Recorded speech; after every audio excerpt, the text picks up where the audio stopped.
Welcome back all the students. It's been a while that we had the session, right? So we'll be starting our session after a long duration of time, maybe 1.5 months break, or if not more. But nevertheless, we have everything fixed. Our internet line is fixed, and all the related things have been fixed. So I'm very eager to start your new project or new class with a new completely different topic, and very useful and very interested for those who have been able to learn and complete the core Python programming. And as long as the analytics is concerned, we'll try to visualize analytics practically using Panda and each and everything. So we'll go with Django so that we try and increase a bit of interest, because we'll be visualizing programming, we'll be trying to create something on our own, right? So considering that, we can procrastinate and do, or maybe do some sort of data analytics on the web, practically create a platform wherein you'll understand how to do data analytics with. But today it's all about Django. So what is Django basically? Okay, let me give you let's say about a brief about Django. Right, so Django is basically a MVC framework. Right. So we've seen differences between MVC pattern and MVC pattern and MVC framework. Right. What is MVC pattern? MVC pattern is a way or we can say is the way we create our application, design our application, or it is the way we architect, right? So we can say it's the way that we architect our application.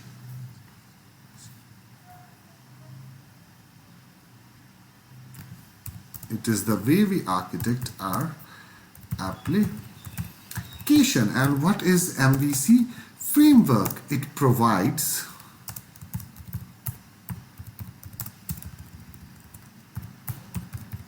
foundation classes. So now then, MVC framework provides foundation classes and libraries, so it minimizes, or we can say it reduces, or it minimizes, whatever you want to type, maybe reduce, it minimizes the amount of code we usually write. So now MVC framework minimizes the amount of code that we usually write, or it provides foundation classes and libraries to minimize the code that we usually write. So now what is MVC pattern? It is just like a model view and controller pattern that I've already talked to you, I've already taught you, and I don't know, number of times I've given you applications, or we can say application examples regarding the same thing, right? So now we have, for example, let's say first we'll understand about the web, right? So for example, this is the client browser. You'll have to be patient to understand the basics, right?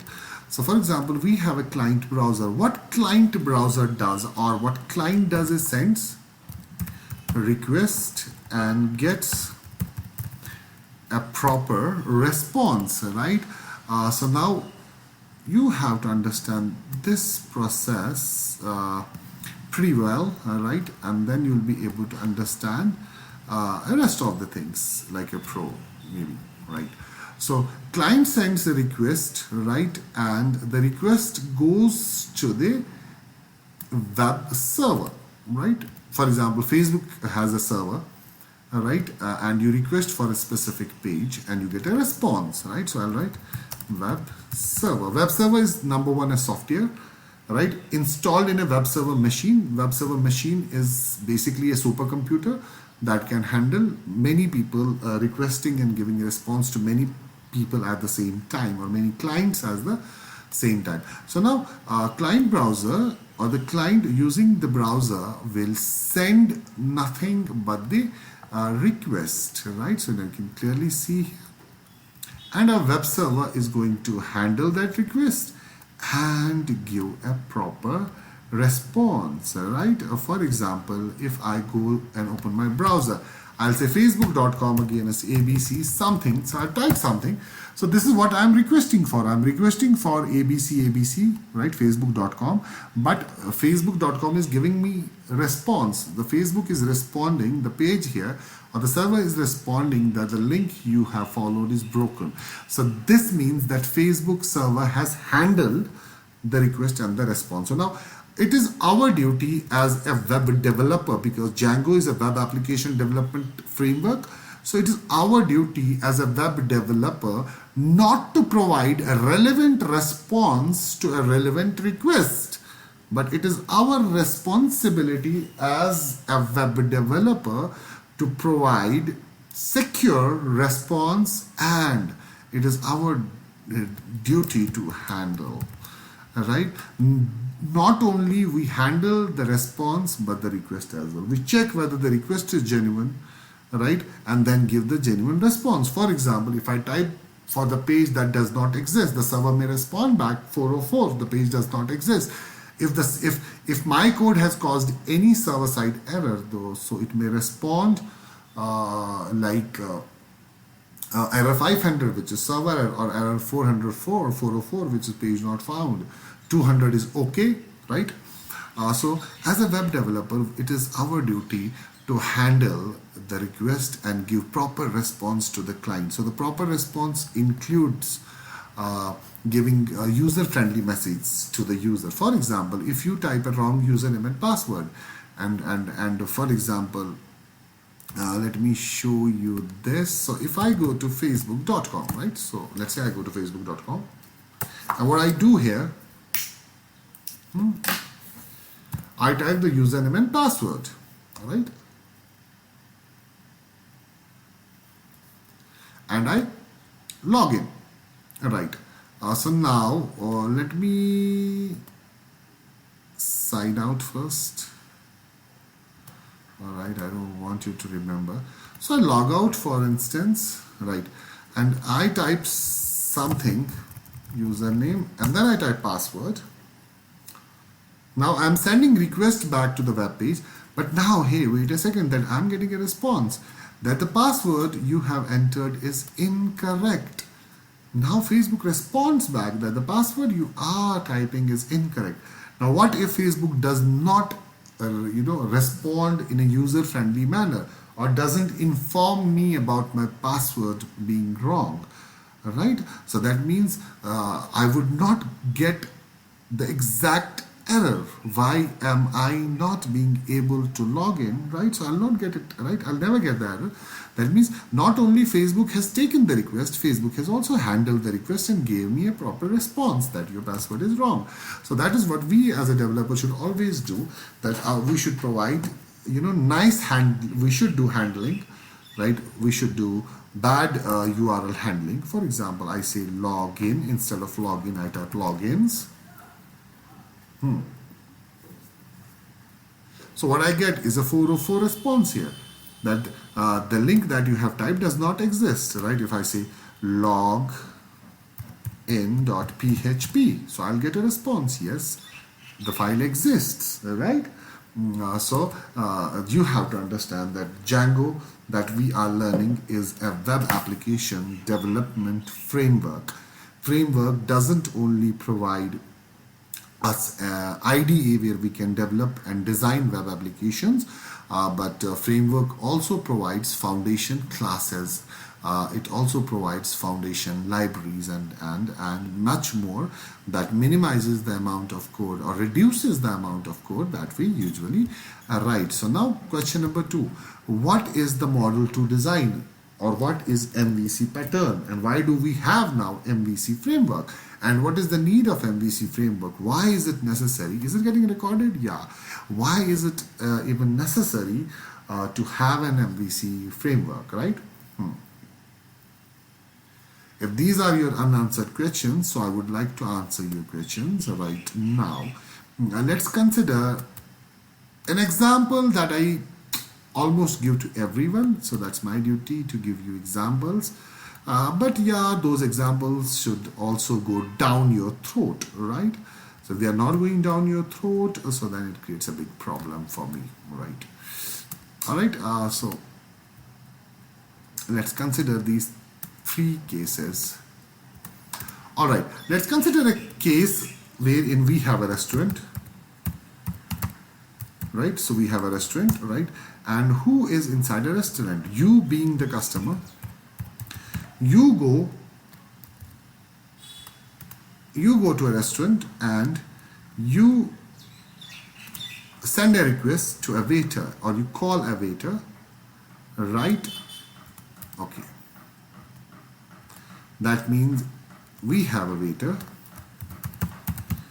right? And it is the responsibility of the waiter to take the order, right? And the waiter forwards order to whom?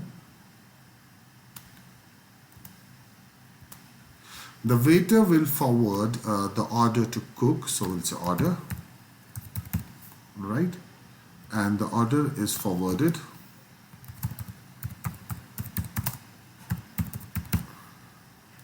Right. So client gives order to waiter, and the order is then forwarded to the cook, right? And the cook prepares the order, right? Or maybe prepares the food and gives it back to waiter, and waiter takes it to the customer, right? All right, so let me give you this example right here, and then we'll move very fast and configure Django, right? Now clearly you will see it's a request and response cycle happening here, right? It's nothing but a request and a response cycle happening here. All right, so now order, right? So we can say prepared order,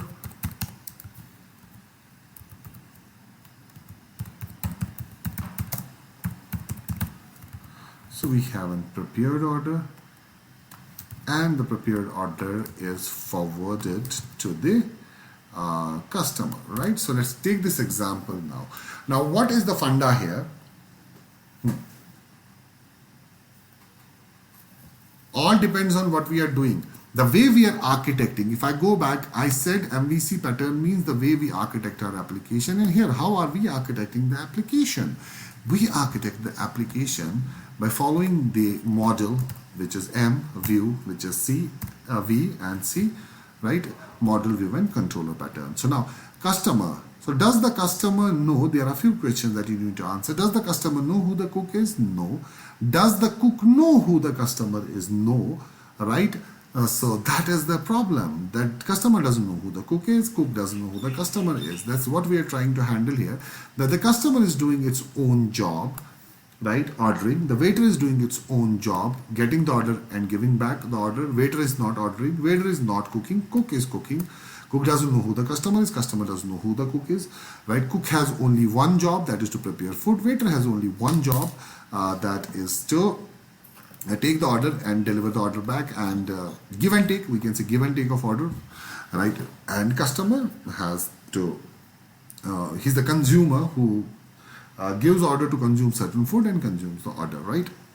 But what happened earlier, what happened before MVC or Model 2 architecture came into the picture, it was the customer who was doing everything, like self-service. Customer would go, right, and place the order, and the customer would go and cook himself. So adding too much of pressure on customer, right, and that would certainly reduce the performance. Right, just to enhance the performance of application development, Model 2 architecture or MVC pattern came into existence. Let everyone do its own job. Let everyone do its separate job. Let's not peep into each and everyone's job. So let's keep our job let's say about with ourselves, right? So let's keep, or we can say let's mind our own business, right? And that's what the magic is, that the customer here is nothing but the view. That is the presentation logic जो आपके सामने दिखता है, whatever is coming in front of you on the browser. We call this as presentation logic, right? And waiter is nothing but waiter is handling, oh, I'm getting a call, excuse me. All right, a waiter is getting nothing but a call, so waiter is basically handling data, right? Or you can say model, right? Give and take of data, or give and take of ordering. Cook is nothing but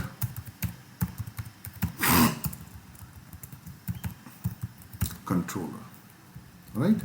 So now controller, you could say, now presentation logic can be anything. It can be a login form, right, wherein you type username and password, right? Username and password, whatever you type will be taken by the model and given it to the controller. What controller does is handles, right, business logic. So the controller does nothing but handles business logic. So the business logic can be anything. If I say, hey, on the presentation logic, I type 1 plus 1.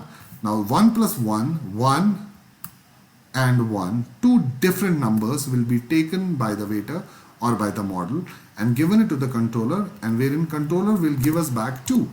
It'll give back to the waiter, and waiter will give it back to the customer, or we can say it will give back to the model, and model will display it over the presentation logic. So even if you have understood only 20-30% of what I'm trying to teach you and what I'm trying to train you for, it's sufficient for you to understand 20-30-40%, right? And I know that you understood more than 60-70%, right? But as we go along with the classes, in concurrent classes, you'll be able to understand each and everything. But yeah, you'll have to understand here that this is the way we architect our application. This is the pattern that we follow, and the pattern is already shown to you in core Java, in Python. You know that we created a model, we created a view, right, and we created the controller. But now with Django, we get foundation classes and libraries to do that with more ease, right? So Django is nothing but a web application development framework. Not only the pattern, it provides us the foundation classes and libraries where we can handle. So prerequisites, how do you start with getting started with Django?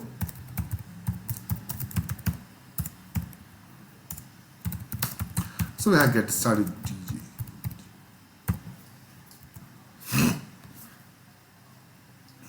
All right.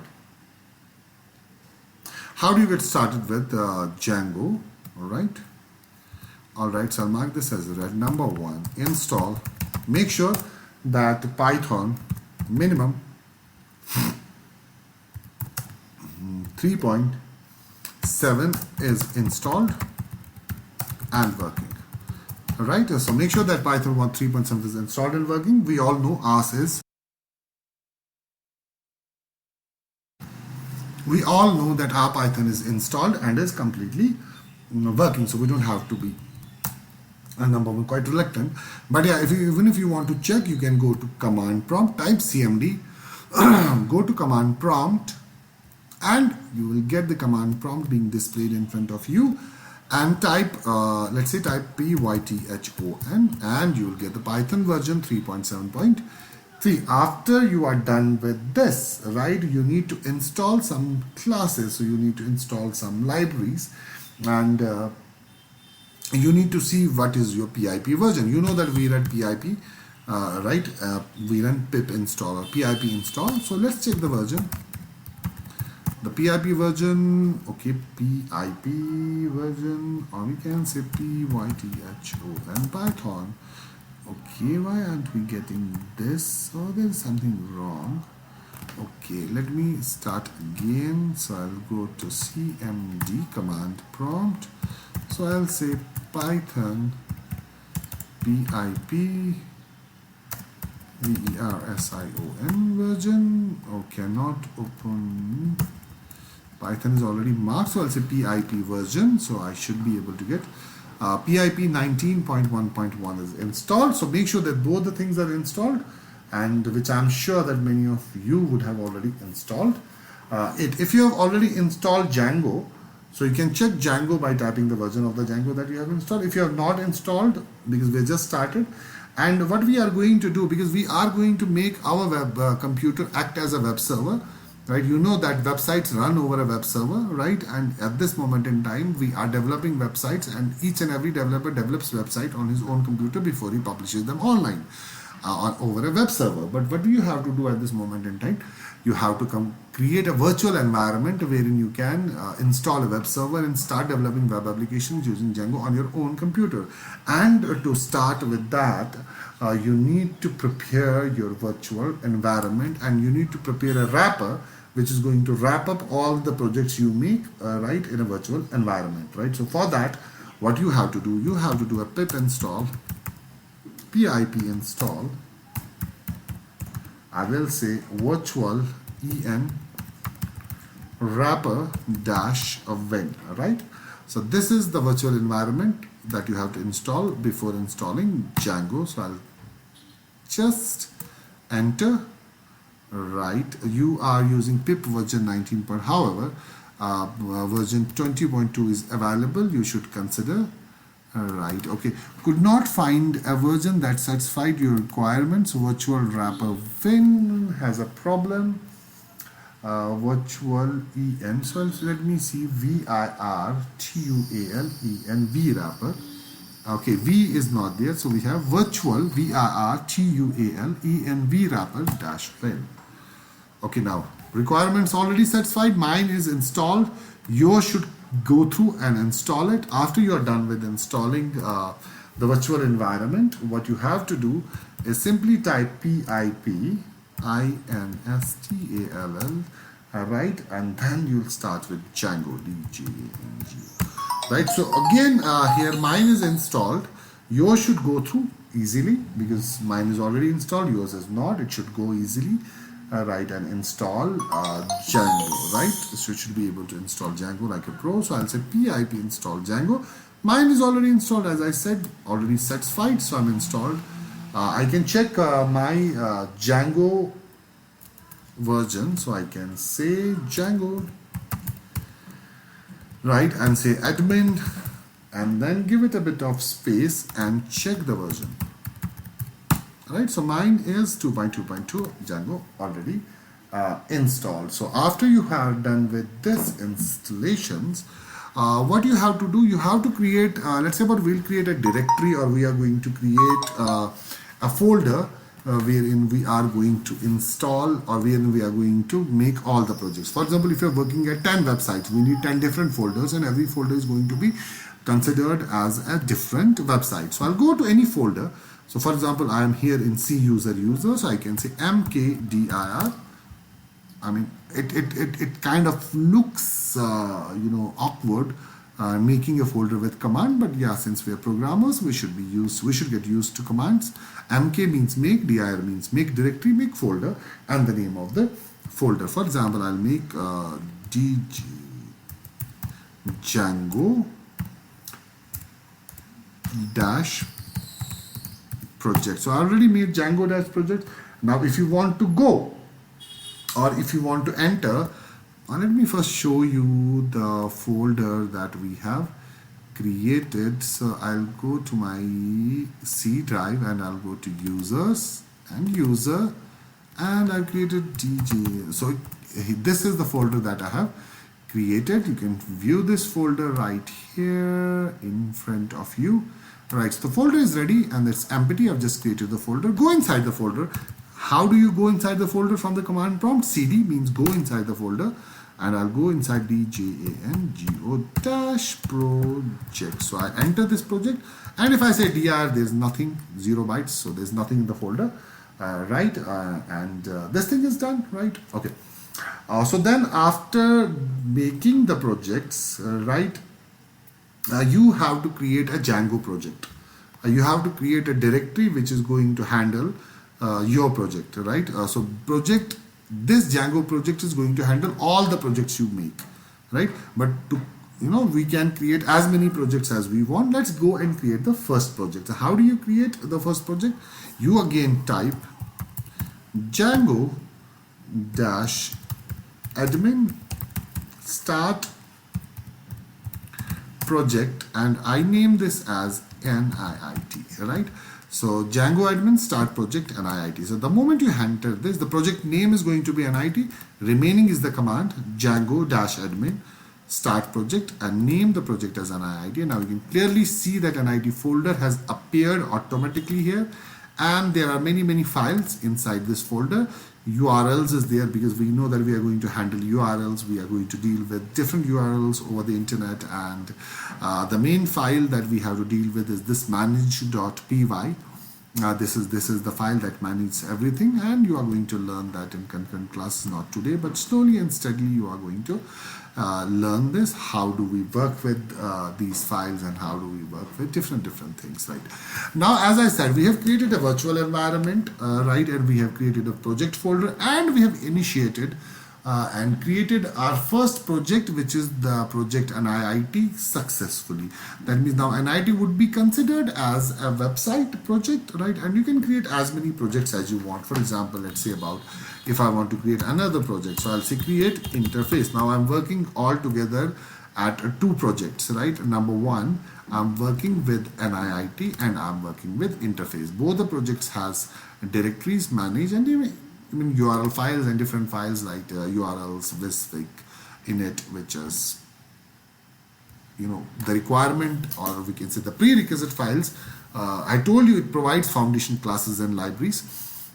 So the prerequisite files, or the files that are required at the pre-development stage of a project, are automatically included with the command. Don't feel too much lazy while writing commands. Programmers should get used to commands, right? Okay, now then we have done everything. Now it is our duty to say dir. Now if I say dir, there are two projects now, interfaces there, NIIT is there. So for example, let's go to NIIT. So I'll say cd NIIT, and I'll again check directories. And now there are many files. Manage.py is there, which is going to be our main file to start the server with, and there are also different files there, right? So now this thing is done.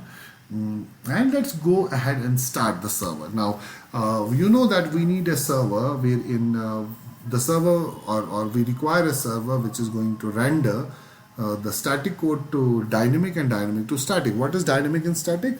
You know that browser understands only HTML. I repeat, our browser would not understand a bit more than HTML. Browser only understands HTML, number one thing.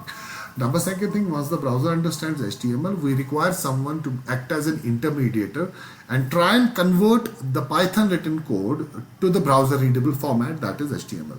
What web server does? It takes the request, gives the proper response, not only the proper response, but the response the web server gives is already converted to a browser readable format, which is what we call that as HTML. So you need to understand that we require a server, and what we do, we basically start. This is what we do to start a project, and then we can work on a single project for months or for years. We started one project, which is an IIT, and we'll start working on this project only. So what I do right here, I say Python, I run a command Python, and I call this file, which is manage.py. Manage.py is here.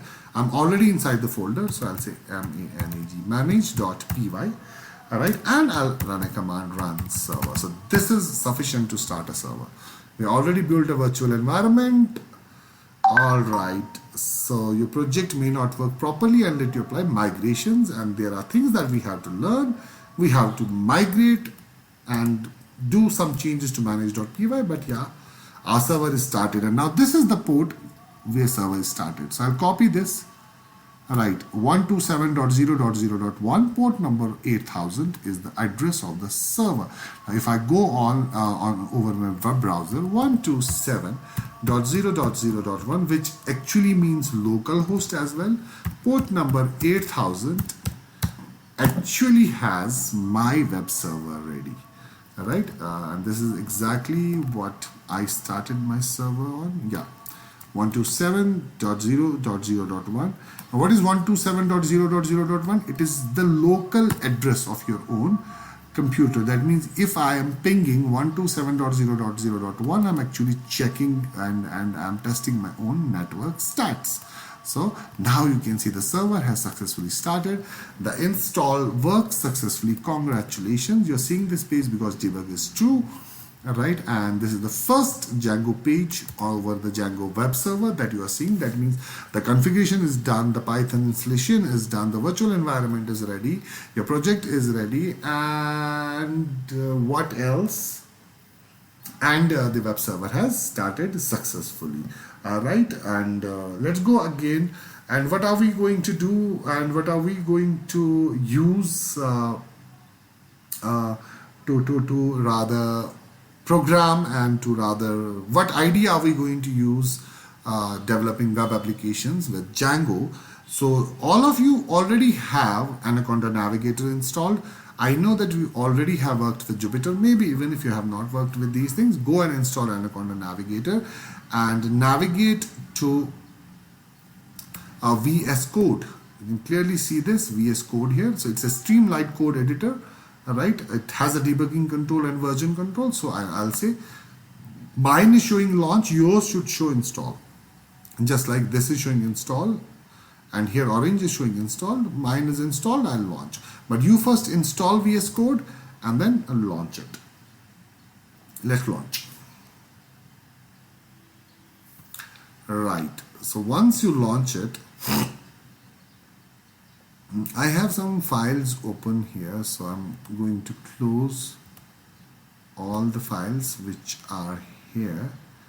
I have no interest, so I'll say close window. Oh my gosh, everything perhaps? Yeah, let's reopen it. What time is it? I'll have to give you, I know that you are starting after a while, and I'll have to consider, or maybe I'll have to give you ample amount of time, right? So that you can configure yours. I'll just wind up, I'll just show you how to open. So now this is the first screen you will see as a welcome screen right here. So I'll just close it down, file, close, folder. So the folder is closed. Okay, now this is the first screen you will see after you install VS Code, Visual Studio Code. So I'll say open folder, right? So we already created, what have we created? We have already created the project which is in C directory users, user. You can create it anywhere, but, right? So we have Django project. So I'll open Django project and my first project, NIIT. So I'll say select folder, and now you can clearly see that the code is available here, and I'll go to NIIT. It has some files, urls.py, right? It has this, it has py, and it has a main file which is manage.py, and this is what we are going to use quite often, and the file that we are going to deal with every time we work in a Django is going to be this URLs file, right? And now if everything is done, if Python is working, if version is there, PRP install is done, and virtual environment is installed, Django is installed, right, and the web server has successfully been started, you are all set to go and create your first virtual page or create your first web application page here on the web server using Django. All right, please do this till tomorrow. I'll see you guys tomorrow at 3, coming with the first web application and the first Django and Python web page for you guys. Feel excited, be excited, and be passionate and enthusiastic about what we are going to learn over a few days. Until then, I wish you guys all the best. Do pray for me. Bye-bye, and I'll be consistently delivering lectures, inshallah. If God, inshallah, I said, so it works. Bye-bye. Take care.